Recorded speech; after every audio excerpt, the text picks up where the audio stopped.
Hello mga ka-popcorn! So balik showbiz muna tayo for this video dahil meron tayo nasagap na isang masustansyang tsismis.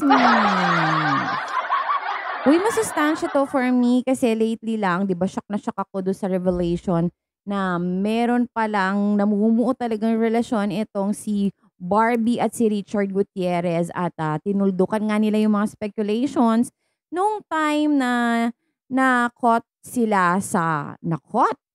English! Nung time na nag-out of the country sila, no, nagbakasyon sila sa Korea at marami nga ang nakakita sa kanila na they never expected, no, na hindi naman lang sila nag-iisip na kahit saan lugar may mga Pilipinong chismosa. Kahit saan talaga may marites, so wala talagang ligtas. So anyways, no, yun nga ay nagkaroon ng parang, what should I call this? Soft reveal ba? Soft pa ba yun? 'Di ba may pag-post ng naganap at eto na nga hindi naman nila dine-deny at ayun nga katulad nga ng sinabi ni OG Diaz na siya na mismo, si OG Diaz na naman ang nakailam at nagkumpirma na talagang dating nga itong si Barbie at itong si Richard. However, ay, ilang ilang buwan pa lang ba, mga 1 or 2 months pa lang nakakaraan nun 'no or ilang weeks, parang several weeks ago pa lang itong nakakaraan. Eh, ngayon nga ay may bali-balita at may nabasa tayo 'no, isa lang 'to sa mga nabasa natin, pero eto siya matindi-tindi 'tong nag-post na 'to sa Twitter. Sabi niya mukhang masayang matutulog si ex-wifey, hiwalay na kasi di umano si Tisoy at si Manika, ang bilis naman. Parang kailan lang todo post pa sila. Good night, mga tsismosa kayo. Ayun ang sabi niya. So, anyways, 'no, nakakagulat din talaga na hiwalay na din agad. Yan siguro din yung isang reason kung bakit hindi sila masyadong out in the open. Meaning to say, hindi nila masyadong pina-publicize yung kanilang relasyon kasi hindi pa sila sure sa isa't isa. Yung happy ba talaga si Sarah na ganito yung nangyari, 'no? Pero siguro bilang ex-wife, may factor na magiging masaya, 'di ba?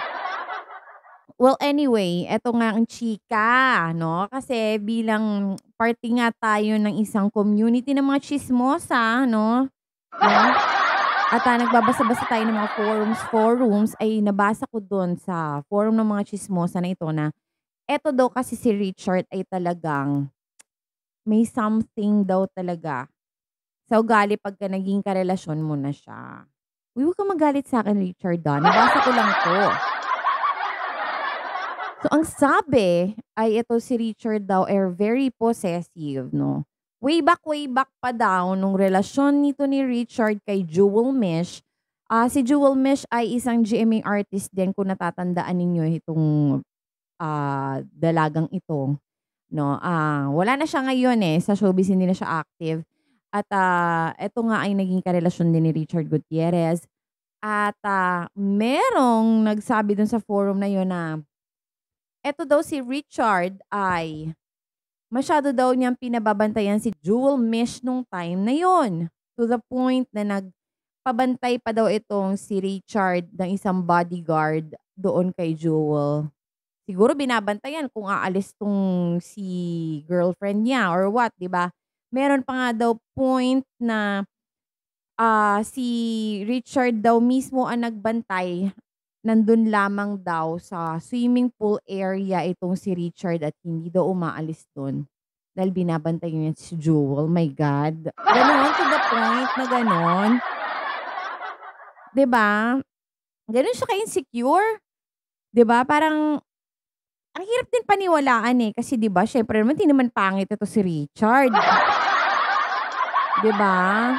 So, nagbase tayo dun kay Jewel Mish, 'no. Nadala niya din ito dito nga kay Sara Labati. Kasi eto si Sara Labati ang bulong-bulungan at ang tsismis ay, ang huli nilang pinag-awayan ay dahil sa selos. At dun din daw yun din daw yung dahilan kung bakit sila nauwi sa pisikalan nung time na yon. Remember na nagsabi daw itong si Christy Fermin, talagang tinuturo ko si Madam Christy. Siyang may pananagutan dito sa tsismis na 'to.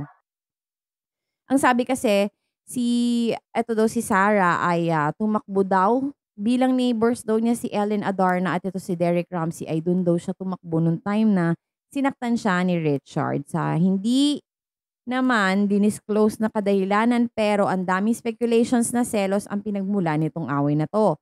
Ngayon, eto namang si Richard, alam naman natin saksi tayo 'no, the entire relationship nito nung naging mag-asawa sila ni Sarah. Si Sarah ay nag-hiatus na sa showbiz 'no, talagang completely hindi na natin siya nakikita 'no, sa TV or whichsoever, wala siyang talagang projects na ina-accept.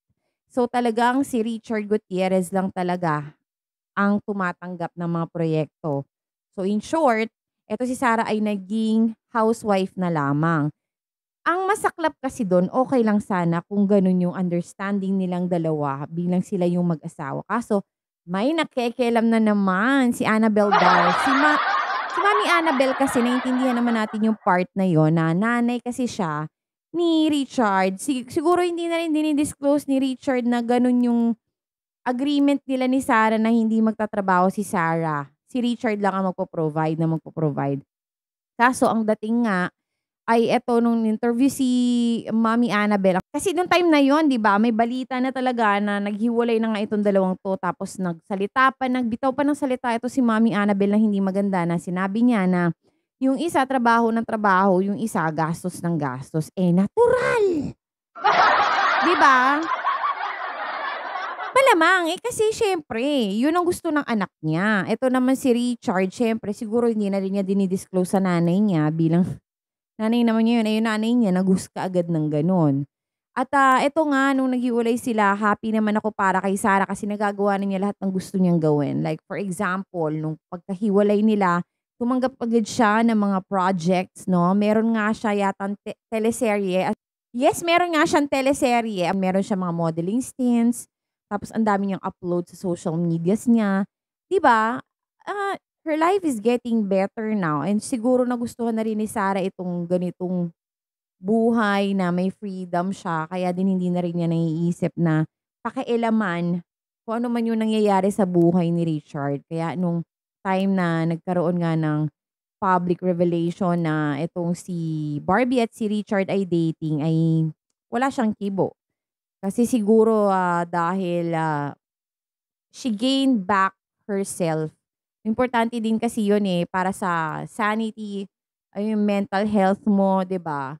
Ako kasi bukod sa pagiging nanay, ay, ito nga work from home ako, hard content creator, at the same time editor, voice over, so yung iba pa kong work, ganyan. Iba talaga pagka preoccupied yung mind mo with other things, talagang nakakatulong yun bilang isang nanay. Iba-iba talaga, iba yung nabibigay niya sa sarili mo, iba yung preoccupied ka, may ginagawa ka ibang bagay other than being a mother and being a wife. So thank you so much for joining me. I'll see you on my next vlog. Bye-bye!